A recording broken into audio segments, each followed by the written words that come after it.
नमस्कार दोस्तों, आप सभी के स्टडी फॉर यूपीएससी पीसीसी में स्वागत है। आज के इस वीडियो में हम लोग बीपीएससी मेंस जीएस 1 में हिस्ट्री में किस प्रकार के सवाल पूछे जाते हैं और शॉर्ट और लॉन्ग आंसर को किस प्रकार से हैंडल किया जाता है उसको सीखेंगे।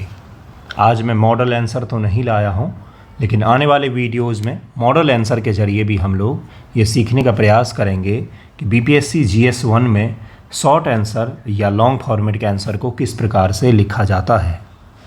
आज हम इम्पॉर्टेंट टॉपिक भी डिसाइड करेंगे कि भाई मॉडर्न हिस्ट्री में ख़ास तौर से और आर्ट एंड कल्चर का जो सेक्शन है उसमें कितने मॉडर्न के ऐसे टॉपिक हैं जिसको पढ़ लिया जाए तो वहाँ से सवाल आते ही आते हैं। इसी प्रकार से आने वाले वीडियो में हम लोग economics, geography, polity, current affair, science and tech इसके भी टॉपिक को डिटेल में समझेंगे। लेकिन समझने का हमारा सोर्स क्या होता है, एक ही चीज़ होता है, वो है PYQ। आपको ये मैं बोलूँगा कि प्रीवियस ईयर जो क्वेश्चंस आते हैं अनसॉल्व्ड पेपर आता है किसका, KBC नैनो का आता है, वो मिल जाएगा आपको। पतली सी बुक आती है, अनसॉल्व्ड वाला लीजिएगा, सॉल्व्ड तो उसका सही नहीं रहता है, बेकार किताब है वो। तो अनसॉल्व्ड वाला लेकर के उसमें से प्रीवियस ईयर में जो सवाल पूछे गए हैं उसका खुद से भी एनालिसिस करना है कि कहाँ कहाँ से सवाल पूछे गए हैं। GS 1 का जो हिस्ट्री का सेक्शन होता है और आर्ट एंड कल्चर का जो सेक्शन होता है यह बोनस का सेक्शन होता है। यहाँ पर आप कम पढ़ाई में आसानी से अच्छे मार्क्स से स्कोर कर ले जाते हैं, जिससे आपको करंट अफेयर और DI के सेक्शन पर थोड़ा सा कम निर्भरता हो जाती है। वैसे DI कहाँ से सॉल्व करें, बहुत सारे बच्चों का मैसेज आ रहा है। 70 बीपीएससी मेंस की अगर हम लोग बात करें तो उसमें जो GS 1 पेपर में सबसे कठिन हिस्सा था वो DI का ही था। DI सॉल्व करने में बच्चों के पसीने छूट गए थे। अधिकांश बच्चों के DI में एक सवाल गलत हो गए थे 2 में से, और देखिए रिजल्ट क्या रहता है। लेकिन DI में मैक्सिमम बच्चों के मार्क्स जो हैं वो कम ही आएंगे, क्योंकि सही आंसर बहुत कम बच्चे निकाल पाए, गलत हो गए। बहुत सारे बच्चों के DI गलत हो गए क्योंकि काफ़ी कठिन सवाल पूछा गया था, लेंदी पूछा गया था। एक तो समय ज़ाया हो गया, ऊपर से सही आंसर भी नहीं निकल पाया। तो इसके पीछे जो कारण होता है वो तो एक तो ये था कि पेपर बड़ा ही अलट आया था। दूसरा ये होता है ना कि आपको कहाँ से तैयार करें, तो प्रीवियस ईयर क्वेश्चंस को, पिछले 10 से 15 साल के DI के क्वेश्चंस को अच्छे से बैठ करके इसको प्रैक्टिस करिए, बार बार प्रैक्टिस करिए, क्योंकि बीपीएससी में जितने वैरायटी के सवाल DI में पूछे गए हैं ना वो इसको प्रैक्टिस करने से आपका हल हो जाता है। तो इसलिए DI का ज़रूर प्रैक्टिस कर लें। कैलकुलेटर एग्ज़ाम में अलाउ होता है तो उसका बस प्रैक्टिस ही करना होता है आपको। और मैं आज भी मैंने सजेस्ट किया यही न्यूज़पेपर डिस्कशन के वीडियो में, और अभी भी मैं यही कह रहा हूँ कि PT के रिज़ल्ट आने से पहले कम से कम GS 1 पेपर जो है वो तैयार कर लीजिए। GS 1 को तैयार कर लीजिए। अभी PT का रिज़ल्ट 1 महीने के बाद आएगा, तब तक आप आसानी से DI और modern history, art and culture को खूब अच्छे से तैयार कर सकते हैं। शुरू करते हैं। पेपर को दिखाता हूं मैं सबसे पहले कि किस प्रकार के सवाल पूछे जाते हैं, पहले किस प्रकार का पूछा जाता था और अब किस प्रकार से पूछा जाता है। देखिए 67th मेंस का मैंने सवाल डाउनलोड किया था, एक 67th का है, एक बाकी एक 69 का पेपर मैं लाया हूं आपके लिए, और एक 70 बीपीएससी का पेपर लाया हूं। पहले क्या होता था कि लॉन्ग फॉर्मेट के ही सवाल पूछे जाते थे और लॉन्ग फॉर्मेट के सवालों को आपको हल करना होता था, लेकिन अब जो है वो शॉर्ट फॉर्मेट के सवाल पूछे जाते हैं। जैसे सेक्शन 1 जो होता है GS 1 पेपर में, सेक्शन 1 इसको बोला जाता है हिस्ट्री का सेक्शन, हिस्ट्री और आर्ट एंड कल्चर का सेक्शन। तो इसमें शुरुआत के जो 5 सवाल होते हैं वो शॉर्ट फॉर्मेट के सवाल होते हैं, वो पाँचों के पाँचों आपको हल करने ही होते हैं, उसको नहीं छोड़ना होता है। उसके पश्चात से 2 आपको लॉन्ग फॉर्मेट के सवालों को हल करना होता है। उसके पश्चात से आपको DI सॉल्व करना होता है। इस प्रकार से ही सेक्शन 2 जो होता है उसमें भी 5 शॉर्ट आंसर के सवाल होते हैं करंट अफेयर के। उसके पश्चात से उसमें एक लॉन्ग फॉर्मेट का सवाल हल करना होता है। तो टोटल मिला करके दोनों सेक्शन में एक लॉन्ग फॉर्मेट हो गया और 5 शॉर्ट फॉर्मेट के सवाल आपको हल करने होते हैं। और तीसरा सेक्शन जो होता है वो DI का होता है। तो अगर 67th बीपीएससी के पेपर को हम लोग देखें, सवालों को पढ़ेंगे तो आपको अंदाज़ा होगा कि टॉपिक जो हैं वो काफ़ी लिमिटेड रखे गए हैं। जैसे यहाँ पर क्या सवाल पूछा गया है, सवाल को तोड़ करके हम लोग पढ़ेंगे कि भारतीय राष्ट्रीय कांग्रेस की स्थापना, भारतीय राष्ट्रीय कांग्रेस की स्थापना कीवर्ड को घेरना है पहला कीवर्ड क्या हो गया, कांग्रेस हो गया। दूसरा स्थापना हो गया। इसके लिए उत्तरदायी कारक, स्थापना के लिए उत्तरदायी कारक का उल्लेख करना है। तो कौन कौन से कारक होंगे भाई, तो सामाजिक कारक हो जाएंगे, आर्थिक राजनीतिक जो उस समय कारण बन रहे थे उसको लिखना है कि कौन कौन से ऐसे कारण थे जिसके कारण से भारतीय राष्ट्रीय कांग्रेस की स्थापना नितांत जरूरी हो गया था। उसके पश्चात से लिखना है कि प्रारंभिक राष्ट्रवादियों, ये अगला कीवर्ड हो गया। चौथा कीवर्ड हो गया के प्रति ब्रिटिश नीतियों की चर्चा कीजिए, ये हो गया पांचवा कीवर्ड। टोटल इस सवाल में 5 कीवर्ड हैं। आज से जो मैंने आंसर राइटिंग शुरू किया है, आप भी जुड़ सकते हैं, उसमें जुड़ना हो तो उसमें भी यही सिखाना होता है।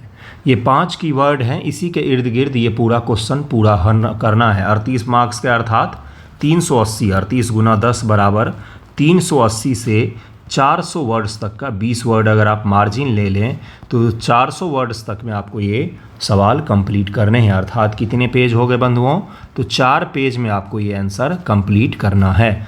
4 पेज अप्रॉक्स आपको कंप्लीट करना है। एग्जामिनेशन में पेपर में स्पेस दिया हुआ रहता है सवाल के आगे, और उतना ही स्पेस में आपको कंप्लीट करना होता है, एक्स्ट्रा स्पेस नहीं मिलेगा।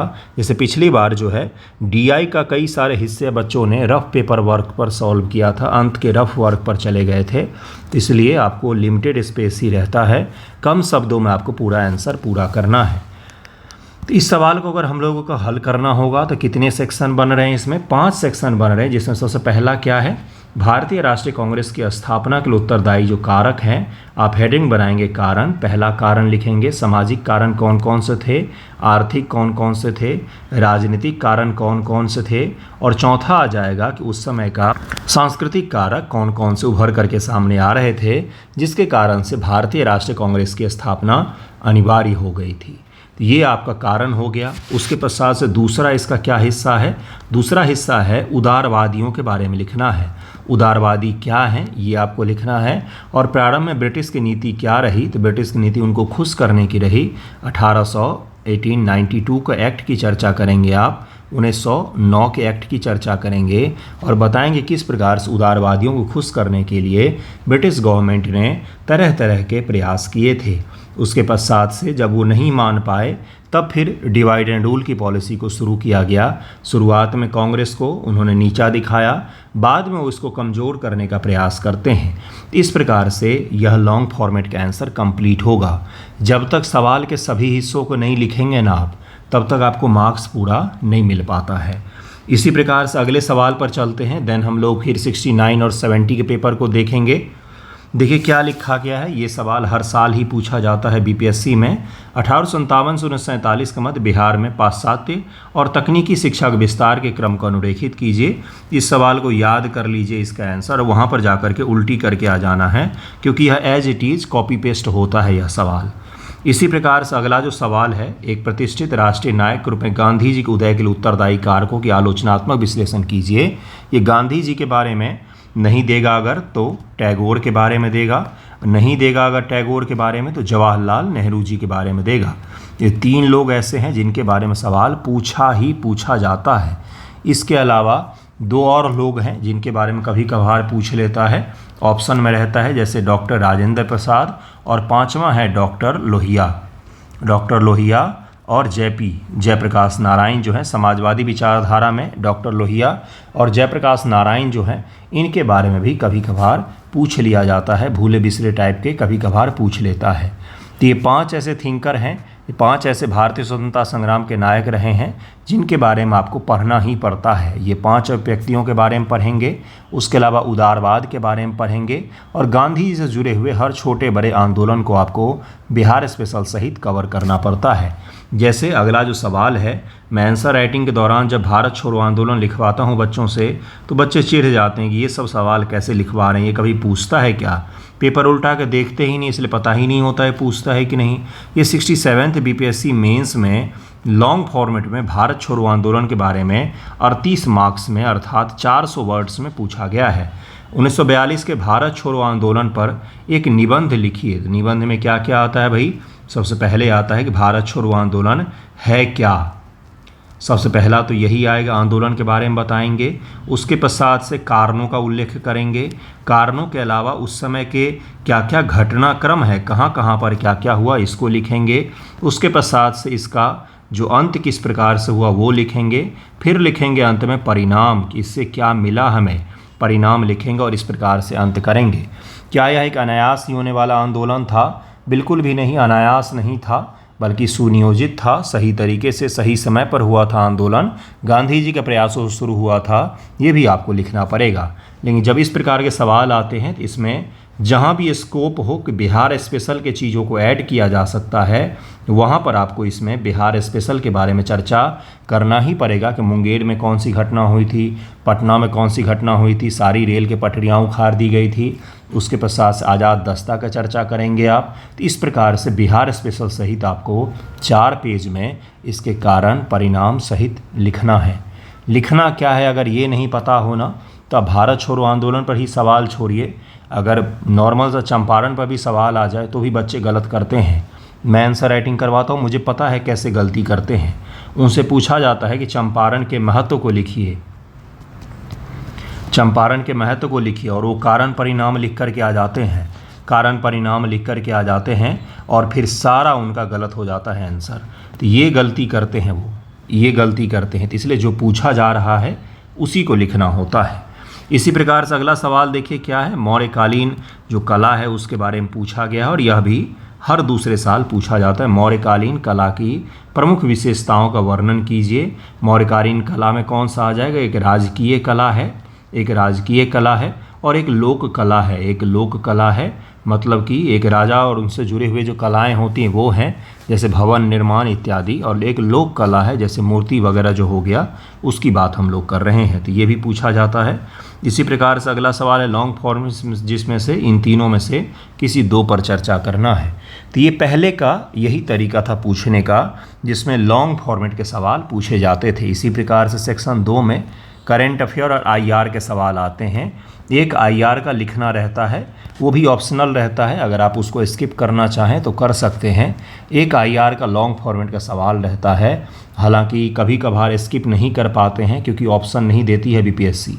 तो आईआर आपको तैयार करना होता है, 10 से 12 टॉपिक होते हैं, जिसमें से आप कवर कर लेंगे तो उसमें से सवाल पूछा जाता है। मैं वो टॉपिक आपको बता दूंगा। इसी प्रकार से उसमें से करंट अफेयर के सवाल आते हैं, जैसे अग्निपथ योजना उस साल चर्चा में था, एक राष्ट्र एक निर्वाचन चर्चा में था, तो ये पूछा गया था।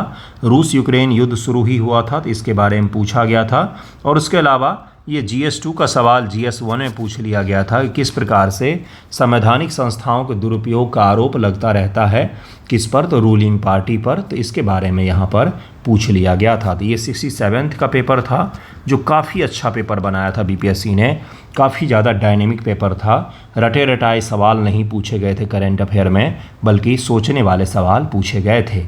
अब हम लोग चलते हैं, जो नए पेपर का पैटर्न है उसको ज़रा समझते हैं और ये देखते हैं कि कितना आप हेल्प कर पाते हैं उसमें से। ये 70 बीपीएससी मेंस का पेपर है, 70 बीपीएससी मेंस का पेपर है, जिसमें से GS1 का सेक्शन है। देखिए खंड 1 में क्या है, ये 5 सवाल आपको लिखने होते हैं, 8-8 नंबर के हैं ये, 8 और 7 नंबर के। तो इसको 10 से मल्टीप्लाई कर दीजिए, अर्थात 80 से 100 वर्ड्स में इसको आप लिखेंगे। कोई वहाँ पर आपका वर्ड काउंट नहीं करता है बंधुओं, वहाँ पर जो जगह दिया हुआ रहता है ना, सवाल दिया हुआ रहेगा, सवाल के आगे आपको स्पेस दिया हुआ रहेगा। यहाँ के हिसाब से A4 के हिसाब से 1.5 पेज जो है ये आपको दिया जाता है, 1.5 पेज आपको दिया जाता है, जिसमें आपको अपना आंसर कंप्लीट करना होता है। तो कृपया करके जो कम शब्द होते हैं उसी में जो सवाल में पूछा गया है उसको लिख दीजिए एज इट इज। होता क्या है, जैसे सिंपल सा सवाल पूछा है 1861 के भारत परिषद अधिनियम, इंडियन काउंसिल एक्ट कहा जाता है इसको, इसके बारे में लिखिए, यही तो पूछा गया है। अब बच्चे भूमिका बनाने में ही आधा पेज जाया कर देते हैं, जो कि सबसे गलत तरीका है। आपसे भूमिका नहीं पूछा गया है, आप 2 लाइन में चर्चा कर दें कि 1857 के स्वतंत्रता संग्राम के पश्चात 1858 में एक एक्ट लाने का प्रयास किया गया, लेकिन विस्तृत स्वरूप में एक्ट जो है वो 1861 ईस्वी में लाया गया, जिसके प्रावधान निम्नलिखित हैं, पहला, दूसरा, तीसरा, चौथा, 5वां, इस प्रकार से प्रावधानों को लिख दीजिए। हो गया, आपका आंसर कंप्लीट हो गया, हो गया कंप्लीट। आधे आधे पेज की भूमिका बनाते हैं। मैं फिर पूरा आंसर काट देता हूँ। एग्जामिनर भी यही करता है, एग्जामिनर भी आपको कम देगा। जो पूछा है शॉर्ट आंसर का मतलब ही होता है कि वो आपसे बोल रहा है कि बार बार सवाल चेंज करके कि ये सवाल लिखो, अब ये लिखो, अब ये लिखो, इसलिए वो आपसे बोल रहा है शॉर्ट आंसर। क्यों नहीं इसकी जगह पर उसने 2 लॉन्ग फॉर्मेट और ऐड कर दिया? कर सकता था ना, 10-10 नंबर का 2 सवाल दे देता, हो गया। इसीलिए आपको दिया जाता है कि कितना जल्दी आप सोचने की क्षमता को चेंज कर पाते हैं। उसने पूछा यहाँ पर क्या, 1861 का एक्ट पूछा है, और यहाँ पर उसने पटना कलम चित्रकारी आपसे पूछ लिया है। तुरंत हिस्ट्री से आर्ट एंड सेक्शन पर आ गया। जो पूछा है एज इट इज़ उसको लिख दीजिए, सीधा सा हेडिंग बना करके। 1861 के प्रावधान निम्नलिखित हैं, पहला, दूसरा, तीसरा, चौथा, पाँचवा, तो भी आपको अच्छे खासे मार्क्स मिलेंगे। लेकिन जो पूछा है आपने वो नहीं लिखा और भूमिका बनाने में आधा पेज जाया कर दिया, तो आपको आधे नंबर मिलते हैं। मैं बता रहा हूँ आपको वो कारण जिसके कारण से बच्चों को, आते हुए भी बच्चे गलत करते हैं ना, वो यही कारण है। आते हुए भी आपने सुना होगा कि GS1 पेपर में कम मार्क्स आए, GS2 मैंने बहुत अच्छा लिखा था लेकिन मार्क्स बहुत कम आए। उसने तो आधे पेज का आंसर लिखा था लेकिन उसके अच्छे मार्क्स आए। इसी कारण से आए क्योंकि उसने जो पूछा था वही लिखा है, और आपने बकवास किया है आधा पेज में, और आधा पेज में आपने आंसर लिखा है, इसलिए आपके कम मार्क्स आए और उनके सही मार्क्स आए। ये अंतर होता है बेसिक सा। इसको अगर पहचान करके आप एग्ज़ाम में गए तो आप अच्छा स्कोर कर लेंगे, नहीं तो फिर जयराम जी की। देखिए दूसरा सवाल क्या पूछा है, भारत छोड़ो आंदोलन बिहार की भूमिका। उसने ये नहीं बोला है भारत छोड़ो आंदोलन के कारण परिणाम बताइए। तो आपको लिखना है कि 1942 ईस्वी में 8 अगस्त को भारत छोड़ो आंदोलन शुरू किया गया था महात्मा गांधी के नेतृत्व में। बाद में सभी कांग्रेस नेताओं को जेल में डाल दिया गया, इसलिए स्वतः स्फूर्त ये आंदोलन हो गया। इंट्रो ख़त्म। अब लिखिए बिहार की भूमिका। उसके अलावा शहरों के हिसाब से लिख दीजिए कि पटना शहर में कहाँ पर क्या हुआ, मुंगेर में कहाँ पर क्या हुआ। पटना मुंगेर सबसे ज़्यादा प्रभावित ज़िले थे, आपको पता ही होगा। उसके पश्चात से लिख दीजिए कि आज़ाद दस्ता का गठन किया गया, आज़ाद दस्ता का गठन किया गया। तो इस प्रकार से आपको जो बिहार की भूमिका है उसके बारे में लिख देना है। बात ख़त्म, बात ख़त्म हो गया वहीं पर। आपसे ये नहीं पूछा कि इसके कारण क्या थे, परिणाम क्या हुए। बिहार की भूमिका पूछा गया है 8 वर्ड में, तो 8 वर्ड में कुछ भी और मत लिखिए। जो बिहार की भूमिका है उसको 1.5 पेज में लिख दीजिए भर करके। जितने खींच सकते हैं बिहार की भूमिका में, जितने नाम याद हैं सब डाल दीजिए। सचिवालय गोलीकांड से लेकर के जो भी कुछ घटित हुआ था सब की चर्चा कर दीजिए। अगर वर्ड्स भी उनको दिख गए ना, चेक करने वाले को वर्ड्स दिख गए हैं ना आपके लाइन में, तो भी उसके मार्क्स मिल जाएंगे। जैसे आज़ाद दस्ता केवल शब्द दिख गया ना तो भी आपको मार्क्स मिल जाएंगे। ये वो ट्रिक है जिसके ज़रिए मेंस में स्कोर किया जाता है, कोई और नहीं बताएगा, सब कोर्स बेचने में लगे हुए हैं। मैं आंसर राइटिंग सिखाऊंगा, फिलहाल मैं आपको क्वेश्चन पेपर एनालिसिस करना सिखा रहा हूं कि आप खुद से कैसे एनालिसिस करें कि क्या पूछा जा रहा है। दिमाग में क्लिक करना चाहिए कि क्या पूछा जा रहा है। अगला देखिए क्या पूछा है उसने पूछा है, सीधा सा एक शब्द दे दिया है उसने और कुछ नहीं बोला है। संक्षिप्त टिप्पणी कीजिए, संथाल विद्रोह करिए टिप्पणी। आपने तो संथालों के बारे में पूरा रट के गए हैं कि लॉन्ग फॉर्मेट के हिसाब से तैयार करके गए हैं, लॉन्ग फॉर्मेट में इसको लिख करके आएंगे। वहाँ पूछा 8 नंबर में, अब क्या सब लिखेंगे, 1.5 पेज का है। शुरू किया कि भाई संथाल विद्रोह जो है वो इस ईस्वी में घटित हुआ, इस इलाके में घटित हुआ। पहला लाइन ख़त्म, इंट्रो। 8 नंबर के सवाल में 1 लाइन इंट्रो होता है, या तो इंट्रो हटा भी देंगे तो भी कुछ नहीं होगा। 8 नंबर के सवाल में 1 लाइन इंट्रो होता है, उसको अगर हटा भी देंगे तो भी कोई प्रभाव नहीं पड़ने वाला। इंट्रो के पश्चात से बिहार का मैप बना लिया, दिखा दिया कि संथाल विद्रोह कहाँ पर हुआ था। दूसरा हिस्सा हो गया। अब लिख दीजिए इसके कारण। कारण को एक्सप्लेन मत कीजिए, पहला, दूसरा, तीसरा, चौथा, पाँचवा। फिर लिखिए कि इसका परिणाम क्या हुआ। परिणाम शॉर्ट में ही, पहला, दूसरा, तीसरा, चौथा, पाँचवा। 1.5 पेज हमें भरना है। फिर आ जाएंगे कि इसका महत्व क्या है। तीसरा हेडिंग बनाएंगे, 1 2 3 4 5 पॉइंट। बात ख़त्म हो गई यहीं पर। अगर स्पीड ज़्यादा है तो एक लाइन सब में लिख दिया। ये 5 पॉइंट की जगह 5 लाइन होगा, 5 पॉइंट की जगह 5 लाइन होगा, ये 5 पॉइंट की जगह पर 5 लाइन होगा। 15 लाइन में हमारा 8 नंबर का आंसर ख़त्म हो जाएगा। 1.5 पेज आपका भर जाएगा इतने में ही और अपना आंसर कंप्लीट हो गया। हमने मैप भी बना दिया, हमने पॉइंट्स भी लिख दिए, क्योंकि संथाल विद्रोह उसने केवल बोला, उसने कारण परिणाम नहीं बोला है। तो अगर किसी चीज़ के बारे में केवल एक वर्ड दिया गया है तो इसका कारण भी आएगा इस विद्रोह का परिणाम भी आएगा शॉर्ट में ही, और महत्व भी आएगा, सिग्निफिकेंस जिसको कहा जाता है बंधुओं, महत्व भी आता है। और तीनों लिखना पड़ता है, तीनों लिखना पड़ेगा, तब जाके आंसर कंप्लीट हो जाएगा। तो जब इस प्रकार के सवाल शॉर्ट आंसर पूछ लेता है तो हेडेक ज़्यादा हो जाती है, क्योंकि यह लॉन्ग फॉर्मेट का सवाल वाला टॉपिक है। हमारे लिए एक भाई डिमेरिट हो गया कि हम जो लॉन्ग में तैयार करके गए थे वो शॉर्ट में पूछ लिया।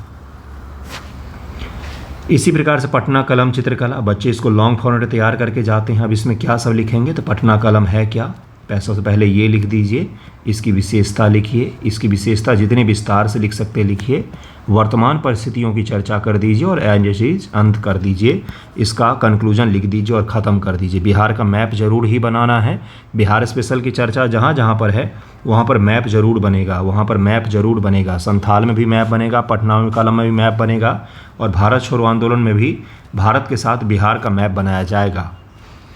मौर्यकालीन कला और स्थापत्य का सवाल पूछा गया है, तो इसके बारे में आपको लिखना है। ये भी शॉर्ट फॉर्मेट में ही पूछ के उसने परेशान किया, थोड़ी सी इसकी चर्चा कर दीजिए, ख़त्म हो जाएगा। अगला सवाल देखिए क्या है, ये 38 नंबर का सवाल है। ये पिछले साल शॉर्ट में पूछा गया, अगले साल लॉन्ग में पूछ लिया गया। चंपारण नील आंदोलन का वर्णन कीजिए। पहला हिस्सा चंपारण नील आंदोलन का वर्णन कीजिए, पहला कीवर्ड हो गया जो क्या करना है, चंपारण नील आंदोलन का वर्णन करना है, पहला हो गया। तथा भारतीय स्वतंत्रता संघर्ष पर दूसरा कीवर्ड, इसके प्रभाव तीसरा कीवर्ड, व्याख्या करना है। 3 हिस्से हैं इस सवाल के 3 हिस्से हैं। चंपारण आंदोलन क्या है, ये पहले हमने हेडिंग बनाया, लिखा कि चंपारण आंदोलन क्या है, लिख दिया, शॉर्ट में लिख दिया कि चंपारण आंदोलन 1917 में बिहार के चंपारण में हुआ था। बापू धाम मोतिहारी जो है वहाँ पर हमारे गांधी बाबा आए थे, किसके बुलावे पर आए थे ये लिख दिया, क्यों हुआ था ये लिख दिया, कारण सहित लिख दिया। शॉर्ट में आधा पेज में लिखना है, इसको आधा से 1 पेज में लिखना है कि चंपारण नील आंदोलन है क्या, क्योंकि सवाल का पहला हिस्सा वही है। ठीक है, 1 पेज में लिख लिया, 1.5 पेज चलेगा ज़्यादा से ज़्यादा, ठीक है, बस ख़त्म। अब सवाल का दूसरा सबसे महत्वपूर्ण हिस्सा आता है, जिसको कहा जा रहा है कि भारतीय स्वतंत्रता संघर्ष पर इसके प्रभाव क्या पड़े। तब जब यहाँ पर प्रभाव आपसे सवाल में ही पूछ लिया गया है, प्रभाव आपसे सवाल में पूछा गया है, तो प्रभाव को हमेशा पॉजिटिव निगेटिव में बांट करके लिखते हैं, लेकिन इसमें निगेटिव प्रभाव बहुत कम है, इसलिए पॉजिटिव प्रभाव पर अधिक जोर देते हुए लिखना है। अंत में 2 लाइन में इसके डिमेरिट लिखते हुए चुपचाप से ख़त्म कर देना है। ठीक है, कैसे लिखेंगे प्रभाव में हमने लिखा कि लॉन्ग टर्म में क्या इम्पैक्ट पड़े, लॉन्ग टर्म में और शॉर्ट टर्म में क्या क्या इम्पैक्ट पड़ा, इस प्रकार से हम लोग इसको क्या करेंगे, बांट लेंगे। शॉर्ट टर्म में क्या प्रभाव पड़ा भाई, तो नील के जो किसान के थे वो जागरूक हुए, किसान पहली बार भारतीय स्वतंत्रता संग्राम में शामिल हुए। दूसरा प्रभाव क्या था, पहली बार आंदोलन जो है वो गांव घर तक पहुंचा, उससे पहले कभी भी आंदोलन ग्रामीण मुद्दे को लेकर के नहीं हुआ था। भारतीय राष्ट्रीय कांग्रेस को एक जनाधार में विस्तारित हुआ। लॉन्ग टर्म में क्या क्या है, राष्ट्रवाद का विकास हुआ, देश को एक सफल नेतृत्व मिला गांधी जी के रूप में, तमाम तरह के आप लॉन्ग टर्म में इम्पैक्ट लिख सकते हैं। इस प्रकार से सवाल का आधा हिस्सा जो है वो लिखा जाएगा चंपारण नील आंदोलन है क्या, और दूसरा जो आधा हिस्सा है उसमें लिखा जाएगा इसका गहरा प्रभाव क्या पड़ा है। उसके पश्चात से लिख देंगे कि नील के किसानों के दशा पर कोई खास सुधार नहीं हुआ, और उसके पश्चात से हम अंत करेंगे इस हिसाब से कि और भी जगह के किसान जो परेशान थे, लेकिन नील आंदोलन केवल चंपारण के किसानों के मुद्दों का ही हल कर पाया और जगह के किसानों के मुद्दों का हल नहीं कर पाया। इस प्रकार से हम लोग अंत कर देंगे। फिर कंक्लूजन लिखेंगे पॉजिटिव, इसका काफ़ी गहरा इम्पैक्ट रहा भारत के स्वतंत्रता संग्राम पर। इसको पहला भारत में सत्याग्रह माना जाता है, पहला सफल सत्याग्रह इसको माना जाता है। इस प्रकार से हम लोग अंत कर देंगे। सवाल के हिस्से आपको समझ में आ रहा है, सवाल के हिस्से अगर समझ में नहीं आ रहा है तो आप कुछ भी वहाँ पर लिख करके आ जाएंगे। बैलेंस आंसर होना चाहिए, जो पूछा गया है उसको 2 बराबर भागों में बांट करके जितने हिस्से हैं सवाल के उतने हिस्सों में बांट करके लिखना होता है। अब अगला देखिए सवाल क्या है, अगला लॉन्ग फॉर्मेट का सवाल देखते हैं। उसके पश्चात से हम लोग फिर करंट अफेयर के सवालों पर चलेंगे, 1-2 डिस्कस करूँगा। भारतीय राष्ट्रीय आंदोलन के उदय में पहला हिस्सा क्या है? भारतीय राष्ट्रीय आंदोलन का उदय पहला हिस्सा हो गया ब्रिटिश नीतियां कहाँ तक जिम्मेदार थी, दूसरा हिस्सा। लेकिन दोनों हिस्से अलग नहीं हैं, एक ही हिस्सा है इस सवाल का कि भारत में राष्ट्रवाद का उत्थान में ब्रिटिश गवर्नमेंट की नीतियां कहाँ तक जिम्मेदार थी। तो आपको शुरू करना है कहाँ से भाई? काफ़ी पहले से शुरू करके आपको आते जाना है कि किस प्रकार से ब्रिटिश काल के अलग अलग नीतियों ने भारत में राष्ट्रवाद का विकास किया और उस राष्ट्रवाद का परिणाम ही रहा कि भारत में एक सफल राष्ट्रीय आंदोलन का उदय हो पाया। इस प्रकार से इसको लॉन्ग फॉर्मेट में लिखना है। इसमें दो हिस्से दिख जरूर रहे हैं लेकिन है नहीं, इसमें एक ही सवाल है। इसमें जिस प्रकार से ऊपर दो स्पष्ट हिस्से दिख रहे थे, यहाँ पर कोई स्पष्ट हिस्सा नहीं है, एक ही चीज़ है और उसी को लॉन्ग फॉर्मेट में आपको लिखना है।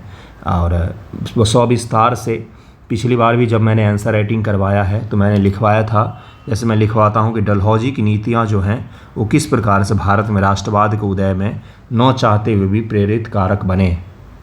अंग्रेजी नीतियाँ जो है, जैसे मैं जो लिखवाता हूँ वो शब्द मैं आपको बता रहा हूँ कि भारत के राष्ट्रवाद जो है अंग्रेज़ों की अनचाही संतान है। मैं इस प्रकार के सवाल देता हूँ। ये यूपीएससी प्रीवियस ईयर का सवाल है और मैंने पहले भी लिखवाया था और ये कॉपी पेस्ट हुआ था वहाँ से कि भारत में ब्रिटिश नीतियाँ जो हैं वो किस प्रकार से राष्ट्रवाद के उदय में सहायक होते हैं। इसको लिखिए, स्पेक्ट्रम में भी मिल जाएगा आपको और यह डिटेल में एक ही सवाल है, इसको लिखना होता है। ओके, अब ज़रा करंट अफेयर का एक सेक्शन हम लोग डिस्कस करेंगे, उसके पश्चात से आगे बढ़ेंगे हम लोग। एक और पेपर का मैं थोड़ा सा ओवरव्यू दे दूंगा। दिल्ली विधानसभा चुनाव 2025 में आम आदमी पार्टी के हार के बाद विपक्षी दलों की एकजुटता और गठबंधन की राजनीतिक दशा पर चर्चा कीजिए। मतलब अगर आप न्यूज़पेपर रोज़ पढ़ रहे हैं ना तो आपको सोच करके वहाँ पर लिखना पड़ेगा। एक चीज़ और बता देता हूँ मैं पहले ही, कई सारे बच्चे अपराध कर रहे हैं। मैं सही शब्द हमेशा यूज करता हूँ बंधुओं। अपराध ये कर रहे हैं कि क्वेश्चन लेते हैं, एआई को देते हैं और उससे जो आंसर निकलता है उसको चेप लेते हैं और खुश होकर के बैठ जाते हैं। ये बहुत बड़ी गलती कर रहे हो आप। ये एग्जामिनेशन में सोच कर लिखने वाला सवाल है, आप वहाँ पर परफॉर्म नहीं कर पाएंगे। फिर अगर आपको यहाँ पर सोच कर लिखने की प्रैक्टिस नहीं होगा, एआई पर निर्भरता होगी, तो एग्ज़ाम में तो एआई अलाउ नहीं होता है, वहाँ पर आप फिर बुरा फंसेंगे। इसलिए कृपया करके अच्छे से यहाँ पर सोच करके लिखने का प्रैक्टिस कीजिए। 4 ही पॉइंट आज बनेंगे, कल जा कर के 8 बनेंगे, लेकिन वो आपके अपने सोचे हुए पॉइंट होंगे। एग्जामिनेशन में कलम काफ़ी तेज़ चलेगा और अगर रटा रटाया होगा तो फिर वहाँ पर जाके कलम आपका रुक जाएगा, सोच नहीं पाएंगे। अगला देखिए क्या है, शॉर्ट आंसर में आईआर का सवाल पूछा है रूस यूक्रेन युद्ध से। इसी प्रकार से एक सवाल महाकुंभ मेले के आयोजन से पूछा गया है शॉर्ट आंसर का। बिहार में जाति आधारित जनगणना, या तो रिपीट सवाल है, 69 का रिपीट कर दिया इन्होंने 70 में। निर्वाचित राष्ट्रपति डोनाल्ड ट्रंप वाला एक सवाल पूछा था, करंट अफेयर्स का चर्चा में रहा था। इसी प्रकार से उत्तराखंड में यूसीसी लागू किया गया तो यूनिफॉर्म सिविल कोड, वहाँ से एक सवाल पूछा था। अब अगर लॉन्ग फॉर्मेट का हम लोग सवाल देखेंगे तो एक सवाल ये है और दूसरा भारत में राष्ट्रपति को नियंत्रित करने के संवैधानिक प्रावधानों पर चर्चा करें। मणिपुर में किस प्रकार से राष्ट्रपति शासन लगाया गया था उसके बारे में पूछा गया है। तो इस प्रकार से करंट अफेयर का आपका लॉन्ग फॉर्मेट का जो सवाल होता है वो पिछले 6 मंथ के न्यूज़पेपर डिस्कशन को अगर आप सीरियसली फॉलो करते हैं तो उसी से आएगा, उसी से कॉपी पेस्ट होगा, लिख करके ले लीजिएगा, है ना। मेंस में अपने आस पड़ोस भी कोई नहीं भटकता है, एक अकेला ही मैं पढ़ाता हूँ, लेकिन मेंस का कोई ऐसा हिस्सा नहीं होता है जो मेरे पढ़ाए हुए से ना आता हो। दोनों पेपर, तीनों पेपर, निबंध भी लगा लीजिए, पिछले साल के पेपर के बाद मैंने शेयर भी किया था। तो लोग टीम बना बना के पढ़ा रहे होते हैं, मैं अकेला आपको 20 से 25 टॉपिक पढ़ाऊँगा। इस बार मैंने सोचा है पीटी के रिजल्ट के बाद पढ़ाऊँगा 20 से 25 टॉपिक, उसमें से सवाल आएगा, पढ़ाने से पहले बोलूँगा और वही आएगा। ठीक है, चलते हैं 69 का पेपर देखते हैं। इसी प्रकार से एक और सवाल आया था, एक राष्ट्र एक चुनाव। अभी मैंने आपको दिखाया यह 67th बीपीएससी मेंस में ही पूछा गया था और 70 बीपीएससी मेंस में ही पूछा गया है, क्योंकि यह चर्चा में रहा था। कैबिनेट ने इसको लेकर के एक समिति गठित की थी, रामनाथ कोविंद जी की अध्यक्षता में एक समिति बनाई थी, जिसके कारण से ये सवाल पूछा गया था। इसी प्रकार से जो महिला आरक्षण दिया गया था, यह 1 साल 1.5 साल पहले का करंट अफेयर है, लेकिन पूछा गया क्योंकि ये लॉन्ग टर्म में काफ़ी चर्चा में रहा है, इसलिए पूछा गया था ये। ओके, चलते अब 69 का पेपर जरा देखते हैं। 69 में भी पढ़े पढ़ाई टॉपिक हैं। 1892 का एक्ट है, उसमें 1861 का एक्ट पूछा गया।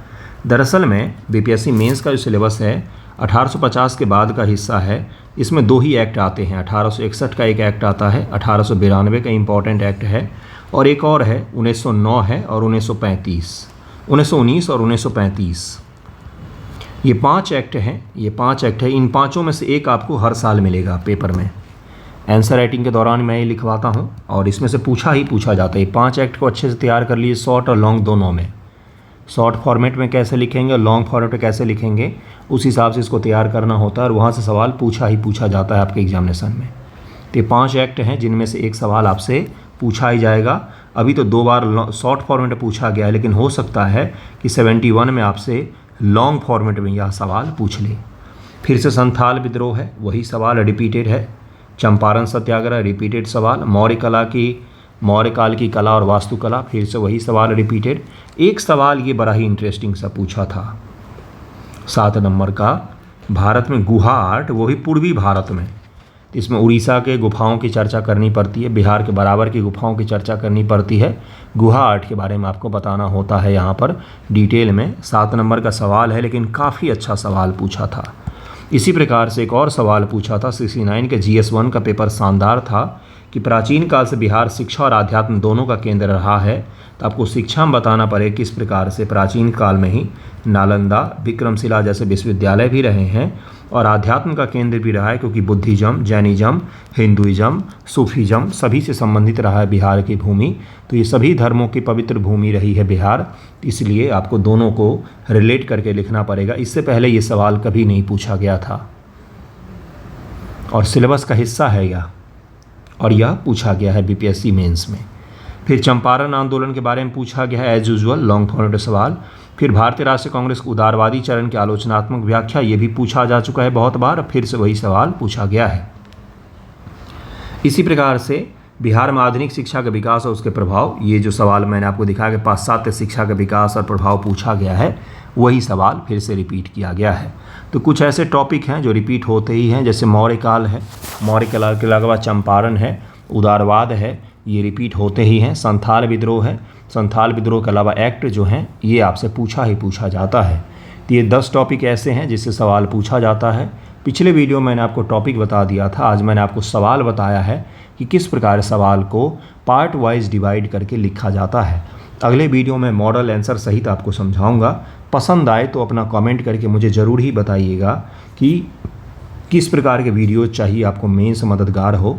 मैं आपकी मदद हर संभव करूंगा ही। ओके, धन्यवाद आप सभी का।